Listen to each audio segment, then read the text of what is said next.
मुख्य मांगे जो हमारी थी धरातल पे आप मीडिया कर्मियों से छुपी हुई चीज़ नहीं है। जहाँ राजपूतों का समाज का अपमान किया जाता है, बहन बेटियों का अपमान किया जाता है, तो हम उसी के विरोध में जाते हैं। न कि पार्टी विशेष से हमारा कोई विरोध नहीं था और जनसंघ से लगाकर अभी तक हम सपोर्ट करते आए और करते हैं।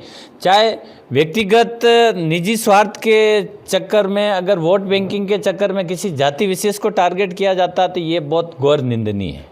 अच्छा, क्या कारण है आप इस तरह से बात कर रहे हैं कि बायकॉट कर रहे हैं बीजेपी को, क्या कारण है इसके पीछे? उसका कारण ये है, मुख्य कारण ये है कि सबसे पहले तो जो टिकट वितरण प्रणाली जो है उसमें राजपूतों को बायकॉट किया गया।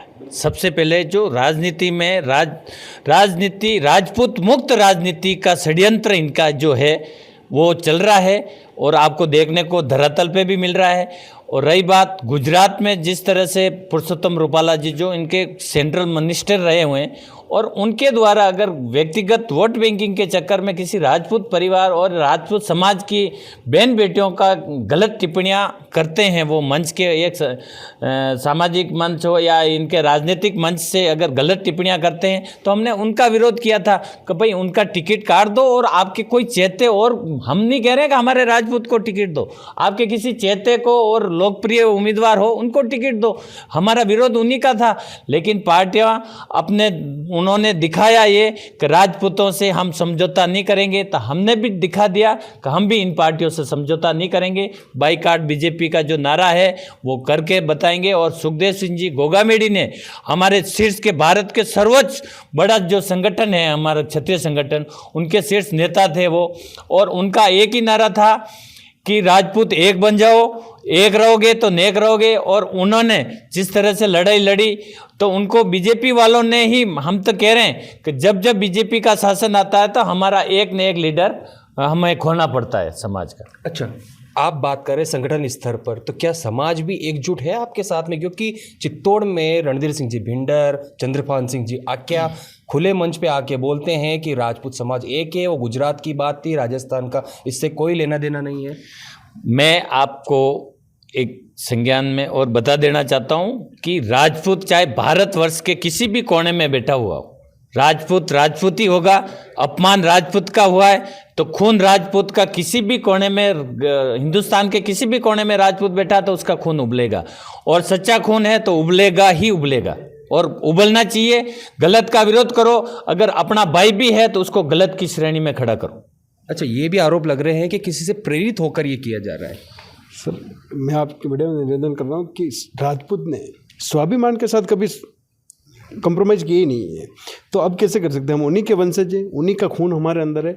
स्वाभिमान के साथ कोई समझौता नहीं होगा। ये आप इस मंच के माध्यम से मैं निवेदन कर रहा हूँ, क्योंकि हमारा जो मंच है वो कोई राजनीतिक मंच नहीं है। और हमारी जितने भी बड़े बड़े जो उदयपुर में जो कार्यक्रम हुए वो आपने मीडिया के माध्यम से देखे हुए हैं कि लाखों की संख्या में राजपूत समाज हमारे संगठन से जुड़ा हुआ है।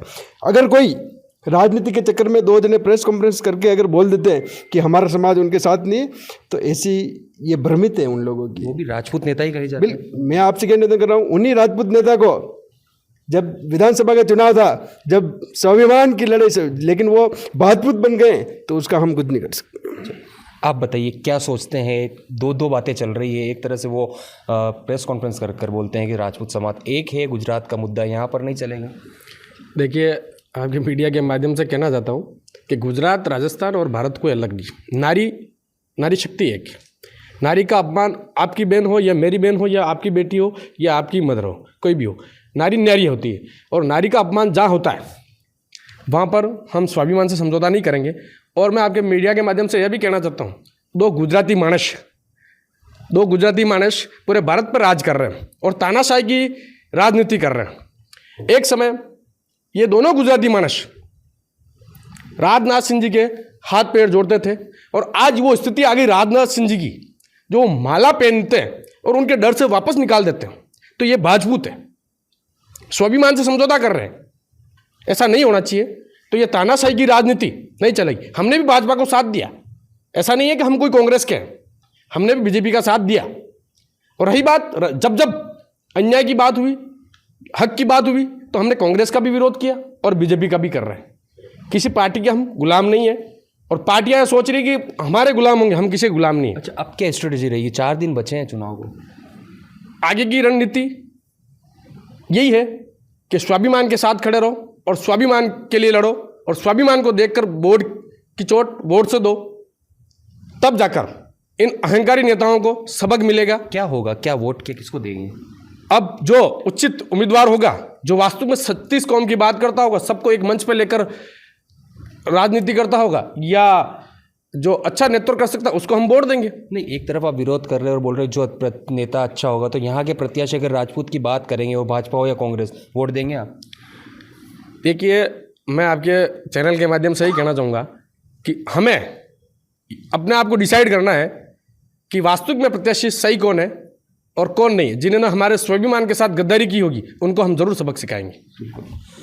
राजपूत समाज जो काफ़ी विरोध में है, नाराज है गुजरात के एक वाक्य को लेकर, पुरुषोत्तम रूपाला जो बयान दिया था उसको लेकर। 4 दिन बचे हैं चुनाव को लेकर, 26 अप्रैल को मतदान होने वाले, इससे पहले नाराजगी जाहिर की। एबीपी न्यूज़ से विपिन सोलंकी, उदयपुर।